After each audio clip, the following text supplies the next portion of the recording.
ከምስክሩ ድንኳን ትይዩ። የዕለቱ የመጽሐፍ ቅዱስ ንባብ ክፍል የሚሸፍነው ከዘኍልቍ ምዕራፍ 1 እስከ 2 ባለው ክፍል ላይ ይሆናል። በዘመናችን የሰው ልጅ እጅግ የተቸገረበት ነገር ቢኖር በሰላምና በፍቅር አብሮ ለመኖር አለመቻሉ ነው። አይነታቸው እጅግ የበዛ መጠነ ሰፊ ማህበራዊ ችግሮች ለሰው ዋና ጠላቱ ራሱ ሰው እንዲሆን አድርገውታል። በረቀቀ ሳይንስና የቴክኖሎጂ ውጤት በመታገዝ ብዙ ምርምር ቢደረግም ለችግሮቻችን ስም ከመስጠት በዘለለ ሰውን በፍቅር አስተሳስሮ ለማኖር የሚያስችል ዘላቂ መፍትሄ ግን ሊገኝ አልተቻለም። ምንም እንኳን በሰው ዘንድ ይህ የማይቻል ቢሆንም ለሰው የማይቻል ግን ለእግዚአብሔር ይቻለዋልና መፍትሄ በእግዚአብሔር ዘንድ አለ። ይህንንም መፍትሄ ጥንት እስራኤላውያንን በምድረ በዳ በመራቸው ጊዜ ከሰጣቸው መመሪያ ውስጥ እግዚአብሔር ከተናገረው እናገኛለን።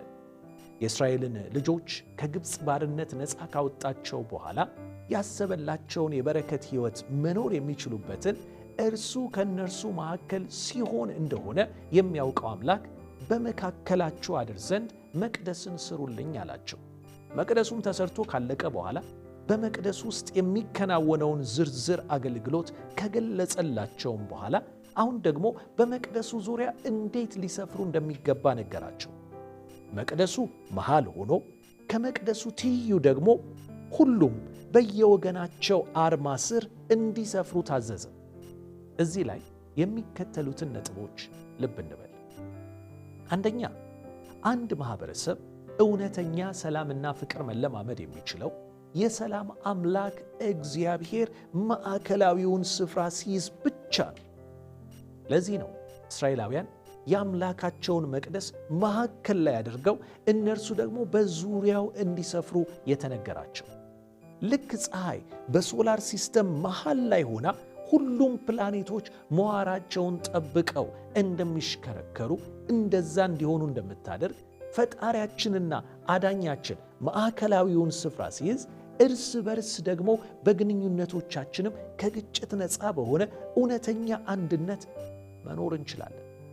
ሁለተኛው፣ ማዕከላዊውን ስፍራ የያዘው እግዚአብሔር ደግሞ በኪነ ጥበቡ ሁሉን በስርዓት አቀናጅቶ የሚመራ የስርዓት አምላክ እንደሆነ ልናስታውስ ይገባል።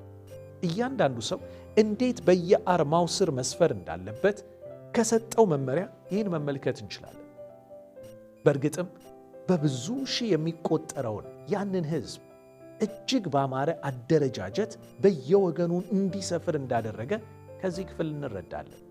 ታዲያ የምድር ጨውና የዓለም ብርሃን የተባለን የክርስቶስ ተከታዮች እኛም በምንኖርበት ማህበረሰብ ውስጥ እርሱ ማዕከላዊውን ስፍራ እንዲይዝ እርሱ የሥርዓት አምላክ እንደሆነ ሁሉ እኛም በእርሱ ፈቃድ እንድንመራና ለሌሎችም ይህንን አምላክ ለማስተዋወቅ ልንተጋ ይገባል። እርሱ የሥርዓት አምላክ ነው። እኛም በሥርዓት እንድንኖር ያስተማረን አምላክ ነው። እንግዲህ ይህንም በማስተዋል በእግዚአብሔር ፊት ስንቀርብ እንዲህ ብለን እንጸልይ። አባት ሆይ የሰላም አምላክ የሆንከውን አንተን በልባችን እንድንሾመን በምንኖርበት ማህበረሰብ ውስጥ ደግሞ ማዕከላዊውን ስፍራ አንተ እንድትይዝ ጉልበት ሁሉ ለአንተ እንዲንበረከክልህ እንጸልያለን። አሜን።